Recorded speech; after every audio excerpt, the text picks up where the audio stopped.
করে পরম বৈষ্ণব হলো, এই বিবরণ আমরা জানব। যে কি বলে, মুচি হয়ে শুচি হয় যদি কৃষ্ণ ভজে, আর শুচি হয়ে মুচি হয় যদি কৃষ্ণ ত্যাজে। আজ রুইদাস মুচি নিচু কুলে, আমরা বলি সব থেকে নিচু কুল মুচি বলি না। বাড়িতে আসলে গোবর দিতে হয় নাকি মা, বারান্দায় উঠতে দেবো না নাকি, নিচু জাতের লোক। তাহলে সে আজ কেমন করে বৈষ্ণব হলো ভগবান গোবিন্দকে বলে। এই রুইদাস কিন্তু আগের জন্মে ব্রাহ্মণ ছিল, অভিশাপের ফলে, গুরুদেবের অভিশাপের ফলে এই রুইদাস মুচি হয়েছে। গুরুদেবের নাম কি ছিল? রামানন্দ বাবাজি। আর রুইদাসের নাম ছিল কি? প্রেমানন্দ। প্রেমানন্দ ব্রাহ্মণ ছিল, কিন্তু তা অভিশাপ জিনিসটা কেমন দেখেছেন? আগে আগে ওই জন্য কাউকে কোনোদিন অভিশাপ দিতে নেই মা। একজনকে অভিশাপ দিলে সেটা আমার নিজের ঘাড়ে এসে পড়ে। যতই অভিশাপ মানে যতই অসুবিধে হোক, আমরা এখন কত সময় রাগ করি না, একজনের পরে রাগ করি, আমরা অভিশাপ দিই না, এটা একদম দিতে নেই মা। যেমন এই আরেকটা বলি, যেমন আমার প্রাণ গোবিন্দ 100 বছরের জন্য চলে গিয়েছিল রাধারানীকে রেখে, ওই অভিশাপের জন্য। কার? শ্রীদামের। শ্রীদাম অভিশাপ করেছিলেন। শ্রীদামের অভিশাপের ফলে আমার প্রাণ গোবিন্দ 100 বছরের জন্য বৃন্দাবন ছেড়ে মথুরায় চলে গিয়েছিল। অভিশাপ। ওই জন্য কাউকে অভিশাপ দিতে নেই একটা কথার জন্য। এই যে মুখের যে আমরা যে কথাটা বলছি, শব্দটা বেরোচ্ছে, এইটা কিন্তু সাংঘাতিক শব্দ, মানে ব্রহ্ম নাকি দাদা? আমি বলে যাই না, আজকে বলে যা বলবে আমার নির্মলদার গোবিন্দ হ্যাঁ নাকি না বলবেন তো, মাধুরী কিছু জানা তো বলবেন না। আমার রবীন্দ্র এসছে মানে আমার নির্মলদা এসছে, কত আনন্দ হচ্ছে। তাই এই শব্দ হচ্ছে নাকি দাদা, শব্দ হচ্ছে ব্রহ্ম না। এই বাক্য যদি একবার বেরিয়ে যায় মা, এই অভিশাপ যদি মুখ দিয়ে বেরিয়ে যায় মা, আর ফিরানো যায়? একবার যদি আমার মনটা ভেঙে যায়, সে মনটা জোড়া লাগে, বলি না? সেই ধাক্কাটা, সেই অমুক দিন এই কথাটা বলেছিল, সেইটা মনের থেকে যায় না দাদা, দেখবেন। হ্যাঁ, যতই ক্ষমা চায় কিন্তু সেই মনে কিন্তু অনেক সব ভাসে। হ্যাঁ, এইরকম কাউকে কোনোদিন অভিশাপ দেবেন না। তাই আজ এই রুইদাস মুচি আগের জন্য ব্রাহ্মণ ছিল, আজ তার গুরুদেবের অভিশাপের ফলে আজ মুচিকুলে জন্ম নিয়েছে। তাই মুচিকুলে জন্ম নিয়ে কেমন করে রুইদাস পরম বৈষ্ণব হল।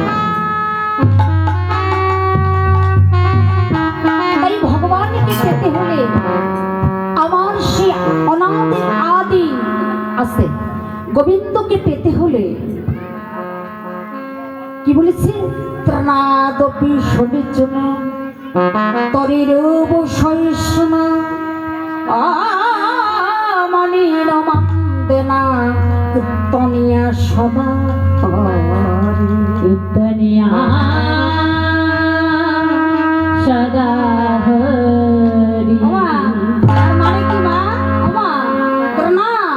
ত্রণা মানে কি?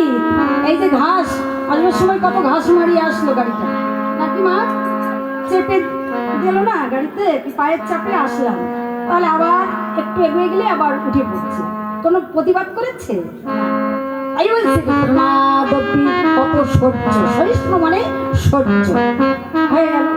তারপরে হচ্ছে তরিরূপ, তরু মানে এই গাছ। আমা গাছকে যদি আমরা কেটে ফেলছি না, কোনো কথা বলছি না, হ্যাঁ, সে তার মতন সে এক পায়ে দাঁড়িয়ে আছে, কত সহ্য।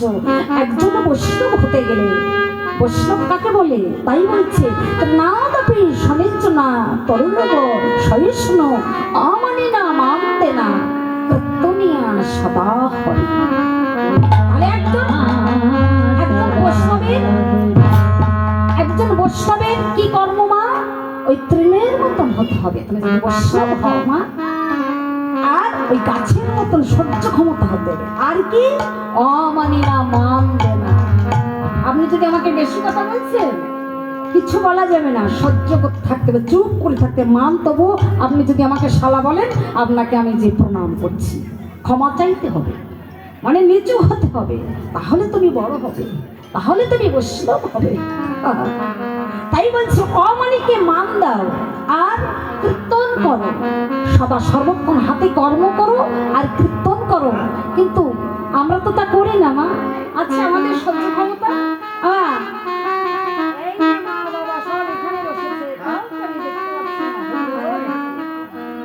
তাহলে আমরা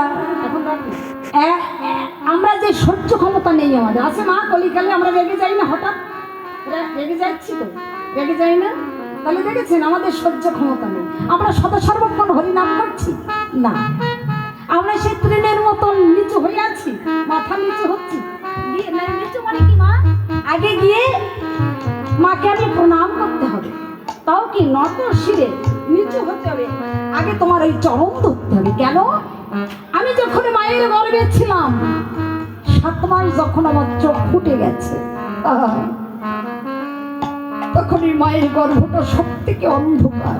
দাদা, মায়ের গর্ভে তো জানলা দরজা নেই মা। তখন এই মায়ের গর্ভটা যখন অন্ধকার লাগছে,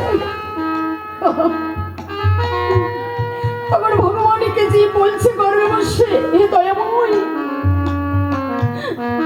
এই মায়ের গর্ভে যে বড় অন্ধকার লাগছে, আমাদের ভূমিষ্ঠ করিয়ে দাও, মানে ধরাধামে পাঠিয়ে দাও। তখন এই জীব কেমন ভাবে আছে মায়ের গর্ভে? হেটমুন্ডু, ঊর্ধ্বপদ, মানে পা দুটো ঊর্ধ্ব মানে উপরের দিকে, আর মাথা হেড মানে নিচের দিকে। তাহলে ওই আমি যখন জন্মগ্রহণ করলাম, 10 মাস 10 দিন হলো, পায়ের তলা টুকটুকে লাল, দেখেছেন বাচ্চারা যখন হয় মা, পায়ের তলা কি কালো হয় না লাল দেখা যায়? লাল কেন? লাল দেখাচ্ছে কেন? ওই ভগবান, আমি ঊর্ধ্বপদ হেটমুন্ড ঊর্ধ্বপদ অবস্থায় আছি, ওই পায়ের তলায় ভগবান এসে ওই জীবের সাথে কথা কথন হচ্ছে। নিতাই গৌর প্রেমানন্দে হরি হরি হরি বল। তাই আগে ভক্তের চরণ ধরো। কেন? ওই চরণের পরে আমার ভগবান দয়াময় এসে ভক্তের সঙ্গে জীবের সঙ্গে কথা বলেছে। আগে ভক্তের চরণ ধর, তুমি আগে নিচু না হলে কিছুই হবে না। তাই জীব বলছে দয়াময়, তুমি আমাকে ধরাধামে পাঠিয়ে দাও। ধরাধামে গিয়ে কি করবি? জীব বলছে দয়াময়, ধরাধামে গিয়ে তোমার নাম গুণগান কীর্তন করবো, সাধু সঙ্গ করবো। কিন্তু যখন আমি 10 মাস 10 দিন পূর্ণ হয়ে গেছে আমার মায়ের, আমি ভূমিষ্ঠ হলাম। আমি ভূমিষ্ঠর পরে কিন্তু একবার কেঁদে ফেলে দিয়েছিলাম মা। এখন ডাক্তাররা বললে না কাঁদলে অসুস্থ লাগছে বাচ্চা, কাঁদাতেই হবে। এটা আমাদের বৈজ্ঞানিক নাম। আবার আধ্যাত্মিক দিকে গেলে বোঝা যাবে যে কাঁদলাম কেন। আমি জন্ম যখন গ্রহণ করলাম, আমাকে সবাই দেখতে গেল না? তখন আমি আমার আত্মীয় স্বজন পরিজনকে দেখে আমি মায়ায় মোহিত হয়ে গেলাম সঙ্গে সঙ্গে। কি আমি এতক্ষণ মায়ের গর্ভে আমার দয়াময় ভগবানের সঙ্গে কথা হয়েছে, এই তো তাদের দেখে তো আমি মায়ায় মোহিত হয়ে গিয়েছি। তখন কেঁদে ফেলে দিলাম। তাই ভাবা কবি বলেছে, তোমার শিশুকালে গেল হাসিতে খেলিতে, যৌবনের কালে গেল রঙ্গ রসে, তোমার বৃদ্ধকালে গেল ভাবিতে ভাবিতে, তুমি গোবিন্দ ভজিবে কবে। হরি বল ভজিবে। তাই কৃষ্ণকে পেতে হলে, গোবিন্দকে পেতে হলে আমার ওই তৃণের মতন নিচু হতে হবে, তরুর মতন সহিষ্ণু অমনিকে মান দিতে হবে। তাহলে তুমি বৈষ্ণব হবে, তাহলে তুমি বৈষ্ণব বলে তোমাকে সবাই মানবে। তাহলে এই জগতের বুকে বৈষ্ণব তারা। ওরে বৈষ্ণব ইব বলে আমার মনে ছিল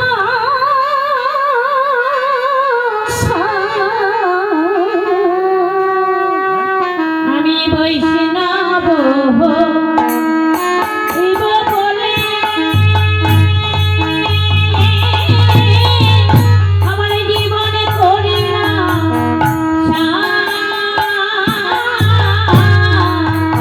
আর প্রেমাদপে শলা কেটে পড়ে গেলাম মা। আর চেনা দোপি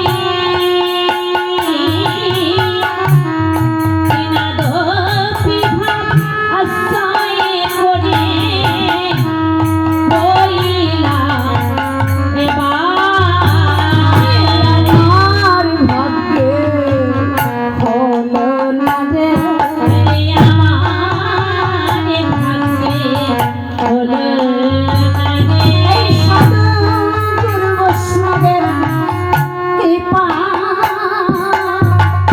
আমার ভাগ্যে হলো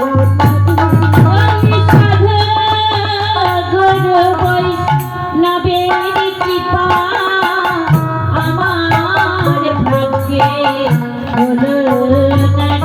এই ভক্ত সঙ্গ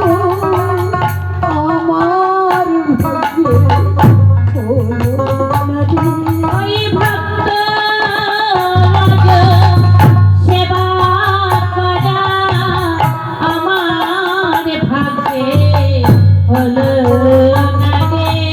বাবা, কি বলছে? এই যে ভক্ত সঙ্গ ছিল সবার ভাগ্যে হয় হয় না। আমরা এই গ্রামের পাড়ায় কি এই কটা লোক না, তারা কি ওই সাউন্ডের মাধ্যমে শুনছে এই গান কীর্তন। তাহলে কি তাই হয়? হ্যাঁ, এই যে ভক্ত সঙ্গ ভক্তঙ্গ পরশ করে আজ এই যে যে পালাটা করছি, রুইদাস ভক্তঙ্গ পরশ করেছিল কে? সেই অর্জুন, পরম ভক্ত ভগবানের রথের সারথি পরম বৈষ্ণব অর্জুন। তা বাড়ি বসে যদি সাউন্ডের মাধ্যমে যদি আমি কীর্তন শুনি, তাহলে আমি ভক্ত সঙ্গ কি আমার হলো? হলো না। ভক্তাঙ্গ পরণ যদি আমার না হলো, আমি ভক্তের ধুলা যদি আমি না মাখি, আমি সাউন্ডের মাধ্যমে বাড়ি বসে কীর্তন শুনলে সেই কাজ হবে না। নিতাই গৌর প্রেমানন্দে হরি বল। আমরা অনেকে ভাবি কি দরকার যাব কীর্তন শুনতে, পায়ে ব্যথা কোমর ব্যথা, বাড়ি থাকি, বাড়ি থেকে তো শোনা যাচ্ছে, এটা ভাবলে কিন্তু মা হবে না। ভক্তের মাঝে যেতে হবে, ভক্তের কাছে যেতে হবে। তাই ভগবান বলেছে আমার থেকে আমার নাম বড়, নামের থেকে আমার ভক্ত বড়। ভক্তের চরণ ধুলি মাখতে হবে, তাহলে তোমার জীবন ধন্য হয়ে যাবে। তাই আজ বৈষ্ণব বলে সর্ব পাপ হতে মুক্ত হওয়া যায়, এই কটা নিয়ম মানলে। তাই আজ পঞ্চ পাণ্ডব কুরুক্ষেত্রের যুদ্ধে যুদ্ধ হয়েছিল কুরুক্ষেত্রে। মা সবাই তো জানেন মা। ও মা, কোথায় চোখ আমার ঠিক আছে? আচ্ছা,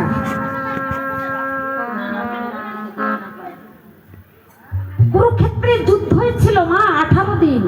এই কুরুক্ষেত্রের যুদ্ধে কৌরবরা ছিল আর পাণ্ডবরা ছিল, এই দুই দলে যুদ্ধ হয়েছিল 18 দিন, এটা আমরা সবাই জানি। তাহলে এই পাণ্ডবরা যুধিষ্ঠির, ভীম, নকুল, সহদেব, তাই তো দাদা?